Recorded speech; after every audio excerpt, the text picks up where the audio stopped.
Good morning mga kabisay. Mega love shout out sa inyong lahat.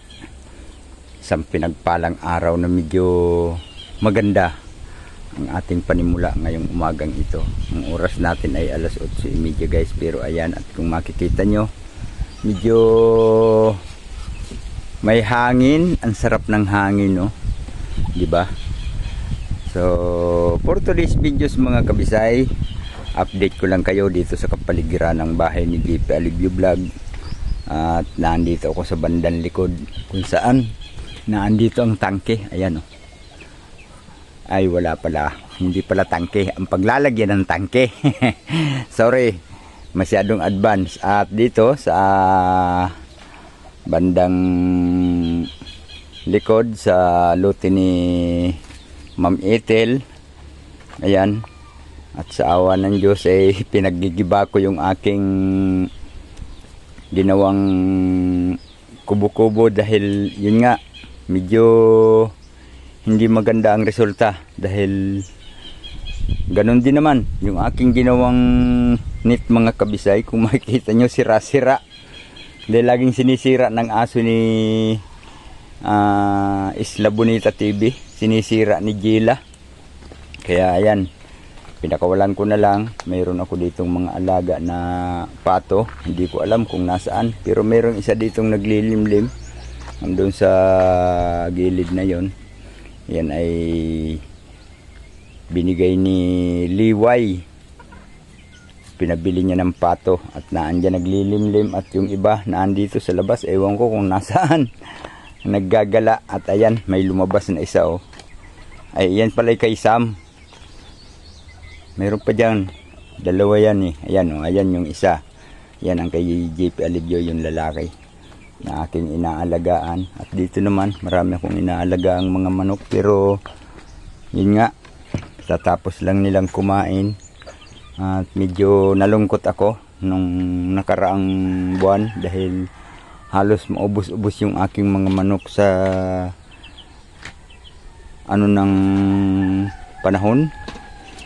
Biglang uminit ng napakatindi, yung mga manok ko ay walang masilungan dahil nilinis ko to dito mga kabisay. Kung makikita nyo, malinis yan, ay walang mapagkubiran yung mga manok sa init, kaya halos ko kunti ang natira.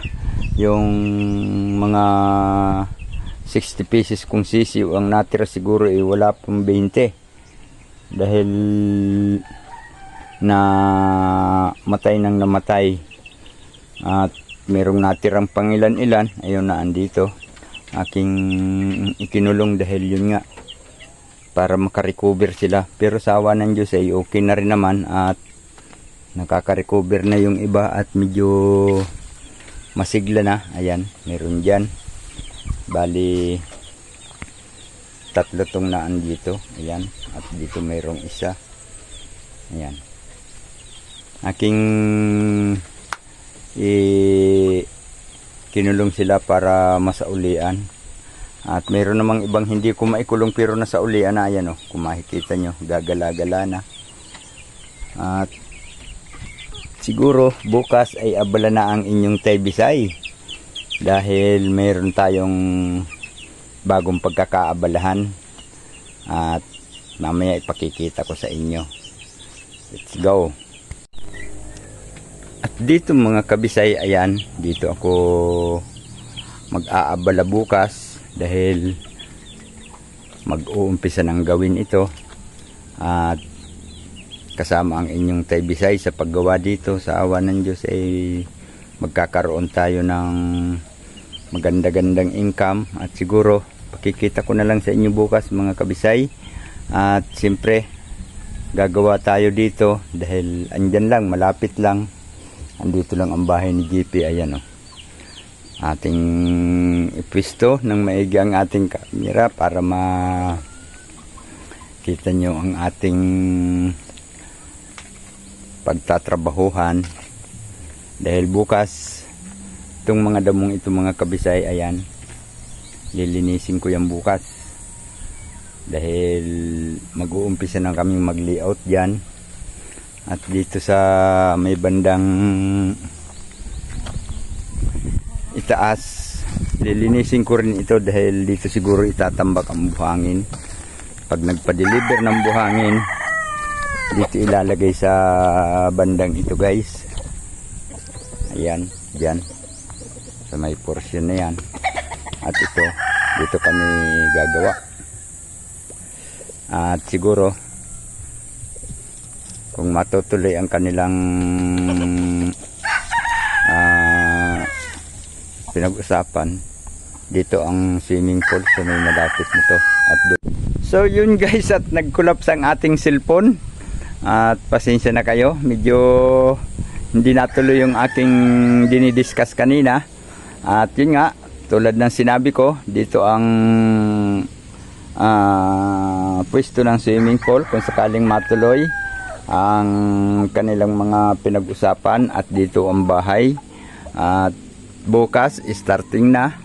At ayan, may ginawa ng budiga para sa paglalagakan ng simento na gagamitin para hindi mabasa. Naggawa na ng barracks at dyan din magpupisto ang warehouse man, kung sino man ang maging budigiro dito, dyan siya mag-i-stay. At siyempre alalay na rin ang inyong Taybisay. At bukas, tulad ng sinabi ko, i-start na akong maglinis dito para makapag-layout na. At yun nga mga kabisay, siguro bukas magiging abala ang inyong Taybisay. At salamat kay Lord na hinipo niya yung engineer na patrabahuhin ako. Thank you God. At ngayon, dito naman sa bahay ni Jeep Alivio, wala pa naman ditong gawa. Kaya dyan muna ako makikipagsiksikan makikipag-ut-utang dila. Dahil konti pa lang daw ang kanilang trabahante. At mayroon pang ibang ginagawa. So sinabihan ko na baka pwede ako. Ayun, pwede daw. At yun nga, siguro bukas abala na ang inyong Taybisay. At makikita nyo next vlog natin ay naandito na tayo gagawa. At siyempre, i-content natin yan. Para kahit papano ay meron tayong another income na hihintayin. At sana patuloy nyo pa rin suportahan ang inyong Taybisay dito sa ating mga kaganapan dito, sa ating mga kapaligiran. Dahil siyempre sa inyong suporta rin nagiging